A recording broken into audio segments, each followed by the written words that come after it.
piacere di annunciare che è con noi il Ministro per i rapporti con il Parlamento, senatore Luca Ciriani, unitamente al Capo di Stato Maggiore della Brigata Alpina Giulia e al Presidente dell'Associazione Nazionale Alpini, passerà in rassegna questa rappresentazione del mondo alpino.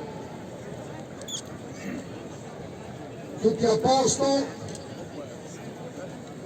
Tutti attenti! Onori al Ministro della Repubblica, senatore Luca Ciriani.